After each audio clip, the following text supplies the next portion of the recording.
Today, we emphasize the critical importance of the women, peace, and security agenda. Empowering women and their active participation in peace-building efforts is essential. Women possess unique perspectives and solutions that can lead to more sustainable and inclusive peace processes. I would wish, first of all, to thank you, Your Excellency, Yoweri Kaguta Museveni, and through you, the government and the people of Uganda for the invitation to participate in this meeting and for the warm welcome as well as the hospitality that was extended to my delegation from the time we arrived in the Pearl of Africa.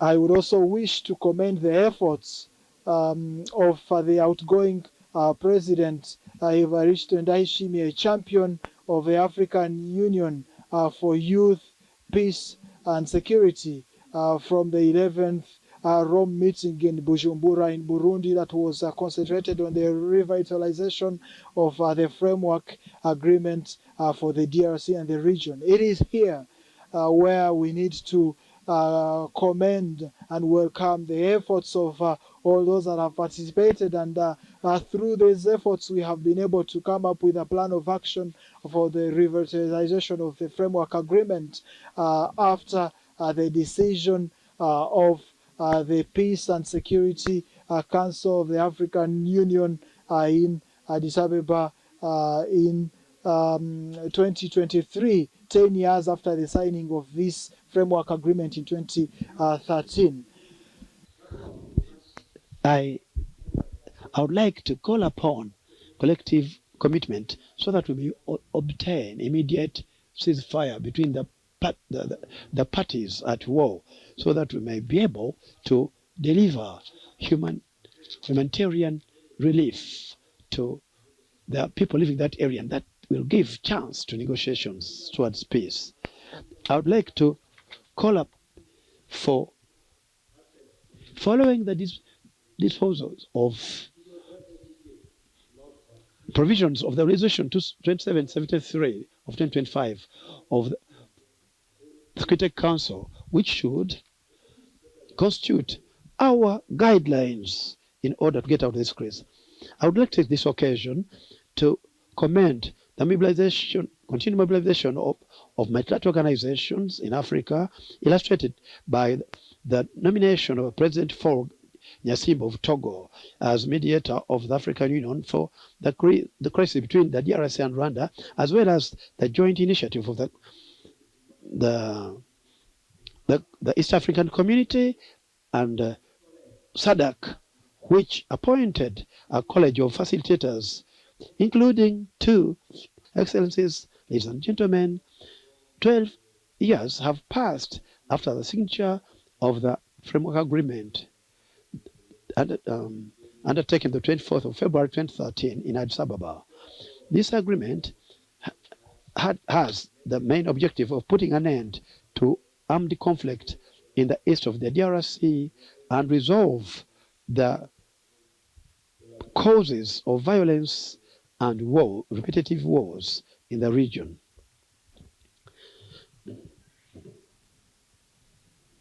It's also intended to establish sustainable peace, to strengthen security and promote regional cooperation for peace and sustainable development.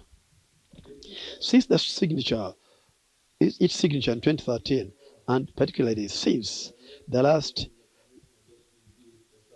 summit of the mechanism of its implementation held in Bujumbura in 2023, we have gone through a lot of problems. In fact, war became more devastating than before. The beginning of this year, 2025, was marked by a grave situation with the resurgency of war started by M23, supported by Rwanda. The conquering and occupation of Congolese territories in the east and the occupation of the airport of Goma and Bukavu and whereas blockade and destruction of infrastructure caused disastrous consequences. Massacres, mass violations of human rights, refugees, displaced people, impoverishment of populations, and jeopardizing economic activities, lootings, etc. Situation which is changing from bad to worse for as long as the war continues. Regional and international efforts in support to the Congolese government for the establishment of peace have not given any satisfactory results, The East African community, which had marked some steps in looking for a Pacific solution, found problems with the lack of will of M23 and was not unable to finish its work. I myself also, as president of the summit of the head of state for the Committee of East Africa, I found I met so many times people responsible for M23 in Bujumbura to look together for a solution to put an end to the conflict. But when we are going to starting on a peace process, the war continued all the time, and the regional force was obliged to leave the place, living in a place, Uganda and Burundi, which are acting side by side with the government of the DRC. We had a long discussion inside among ourselves. And I was telling the Excellencies that I had been watching the situation in Africa as a close observer and also a participant for the last 65 years. Because he thinks the internal forces don't matter, we the neighbors don't matter, what matters are the foreigners who are supporting them. This really, you better focus on that. Because otherwise, why was Mobutu not listening? We were here, we could have helped him. So, that's how now the problem of Rwanda gets linked to the problem of Congo. When the Tutsis organized and attacked the Hutus in Goma, and then it led to the collapse of Mobutu. So that is this whole story. But it is solvable, because here in Uganda we solved it. We had the same problems. Sectarianism of religion, sectarianism of tribes. So we had a long discussion when we were inside there. I want to congratulate again His Excellency for the good work he has done. You had the elaborate report he gave. We are now going to, we know what the problem is. This can be solved. All of them, we sit here, we can solve them. Because this is, we are ancient people of this area. We are not new arrivals. There's nothing we don't know about all these countries, Rwanda, Burundi, Eastern Congo, Tanzania, Kenya. These are our people. So therefore, let's really solve this problem. It is easy. In my opinion, these problems are easy to solve. They are not difficult. What is difficult is three mistakes: philosophy, ideology, strategy. Once you make those mistakes on those three, then that's how a small problem becomes a big problem. So I thank everybody for coming, responding to our invitation, and I thank His Excellency Ndayishimiye for shepherding this work in the last 2 years. So let's see what we are going to do in this phase, because we know what the problem is. and it can be solved. But Africans don't die. They are very strong. They don't die easily. Other people who are colonized, they perished. If you go to America, where the indigenous Indians, they are not there. There are very few. South America, the same. But here, we didn't die, we survived. Our genes, and our culture, because we had a culture of having cows and goats and chicken, and staying with us in our houses. So they were immunizing us. Our cows were immunizing us against the sicknesses.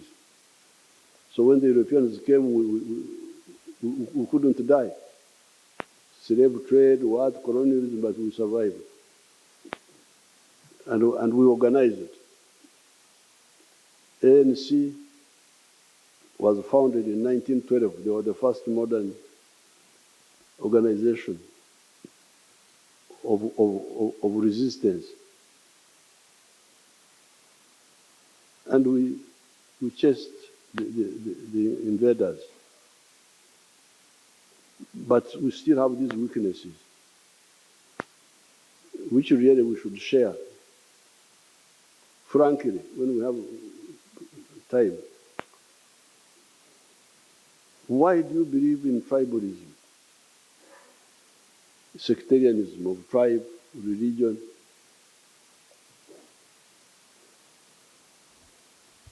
How will you create prosperity for your people? If you look at the Americas, South America is very rich in terms of natural resources. They have got, I think they are even richer than the United States. They have big rivers there, the Amazon. They have big forests, minerals, agriculture. They have everything in South America, Latin America. But USA is more prosperous than South America. Why? If it is natural resources, South America should be more prosperous than the USA. But the difference, in my opinion, is the way the Americans organized themselves to form a big market. They united those colonies of the British, 13 of them initially, then they kept adding. Now they have got 50 states. Now, if you are in that situation, it is easier for you if you are a wealth creator, you are a businessman. In New York, you produce something and it is sold all the way to California. It is much easier for you to succeed as a businessman. So therefore, really all these conflicts, when we meet, we talk about procedural things, this one here, this one here, but the big problem is ideology. These wars are caused by ideological limitation. So, my advice, because that's what was the problem of Uganda. Uganda was a failed state. People had no food in 1986, people had no food, shortages. No sugar, no soap, no salt, no paraffin in the shop. The problem was ideological. So we can talk about the mechanism, these procedural things, but we should also go deeper, in my opinion. And some of these foundations, like Mwalimu Nyerere Foundation, could be linked up with the secretariat of the ICAGR to do some analysis. It's not just diplomacy, it is really ideology. So I'm very glad that you came, and we have had this meeting. And I can firmly tell you that it is easy to solve this problem. Okay. Like, for instance, if the government of Congo and Rwanda could, the way we had started with the East African community, if they had stayed with us, together we would have solved this problem. But the East African effort was set aside. Because we have facts. Nobody can deceive me about any of these areas, because we know. But when you bring people who don't know, they just run with one little thing here. That's I don't have prepared speeches, but this is what I would want to comment to you. With inclusion of only one, which was fresh and proposed by Republic of Angola, which is party finally agreed to meet again. 29. Recognize that there cannot be economic development in the region without peace, and stress the importance of peace and development nexus. Then the 30th finally agreed to meet again within 1 year in 2026 for further review of the implementation of the utilized PSC framework.